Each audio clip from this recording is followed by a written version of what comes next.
Welcome to another episode of Christian Combatives. I am your host and servant in Jesus Christ, Paladin Actual. Is there a problem with masculinity in the Christian church?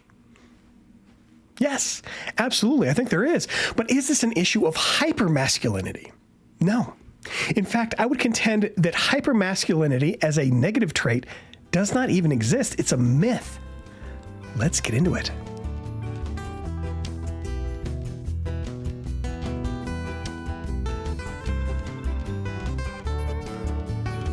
Hypermasculinity is a myth. This is my contention. Now, this doesn't mean that there isn't a sin issue with men who strive for masculinity as Christians, but the problem isn't that they succeed in achieving masculinity and take it too far, but rather the issue is that what they perceive as masculinity, what they think masculinity is not in fact that thing.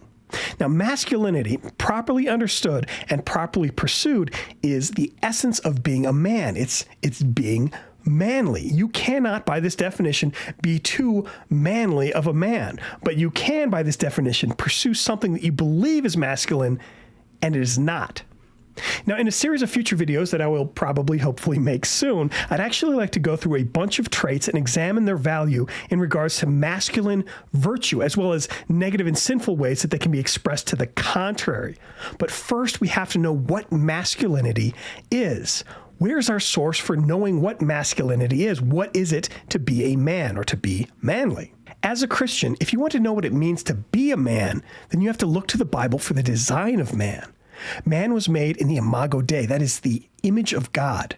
More than being the idea of just a physical likeness, to be a man is to reflect some or more aspects of God himself. God is more than just man, but man is made to depict in a lesser degree God.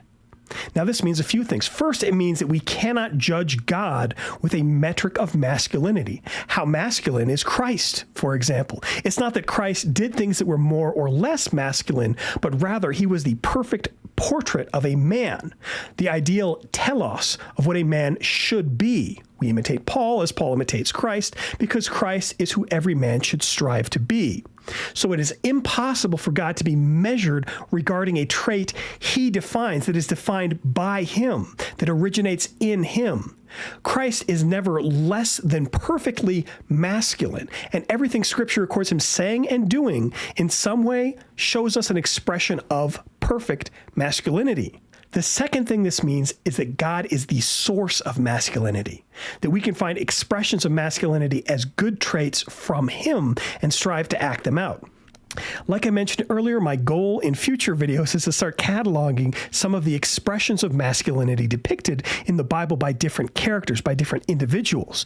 Now, certainly just looking at Christ alone, this will give us plenty of examples of masculine traits to emulate. But for this video right now, I just want to get you on board with this concept that men should strive to be masculine, not being afraid of being too masculine, but rather focus on parsing out the difference between biblical masculinity and the secular imitation of masculinity.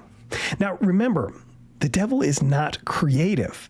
He only has the capacity to copy and to corrupt. One of his favorite tricks to do is to take something that looks like the truth, that may in part be true, and poison it with lie, poison it with falsehood.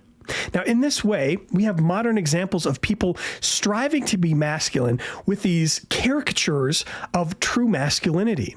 Instead of being masculine, they're everything but masculine. I'd like you to please consider this comparative case study to demonstrate what I mean. So let's say, for example, you're a youngin' and you look up to celebrities as role models. Imagine that concept for a moment. Before you, there are two paths. On one hand, you have Andrew Tate. On the other hand, Terry Cruz. Andrew Tate is famous for exercising, having lots of money, spending it in a lavish lifestyle, and bragging about how much he has. His interests include bringing young women into prostitution and encouraging others to lead a lewd and extravagant, lascivious lifestyle. On the other hand, consider Terry Cruz. Terry Cruz is a famous actor known for his physical fitness and usually acts in comedy roles like the president in Idiocracy or the father in Everybody Hates Chris, or that weird guy in all those Old Spice commercials. He is an outspoken public opponent of pornography. He believes that it almost ruined his life entirely and ruins the lives of countless other men and boys. He is an outspoken Christian and likes to share pictures of time he spends with his family, in church, or doing activities. To connect more with his son, for example, he adopted his son's interests. Together they built a gaming PC to play computer games together as a family. Both of these men are physically fit, well-known, wealthy celebrities. Both of these men depict two expressions of masculinity. So here's the question for you. Of the two that I mentioned, who do you think is more masculine? Well, I'll tell you. The answer is obviously Terry Crews, and it's not even close. Is the problem that Andrew Tate was actually too masculine? That he suffers from hypermasculinity? No. Not at all. Rather, Tate doesn't realize or appreciate what it means to be a man. He doesn't know how it seems to be manly. He chases after these things which are temporary, which are sinful, which gratify the desires of the flesh. It's not that he's masculine or hypermasculine, and it's not that he's necessarily feminine, but rather he's animalistic. He's chasing after these things as a godless individual that just serve to satisfy his temporary desires. But Terry Crews, on the other hand, exemplifies fatherhood, caring about his own children, being involved in their life, raising them spiritually, and expressing interests in their hobbies, speaking out against evil and sin, not just for himself and for his own children, but for the sake of people around the world. Ultimately, the largest deciding factor in masculinity is Christianity. It is peak masculinity to be a follower of Christ, to be a child of God.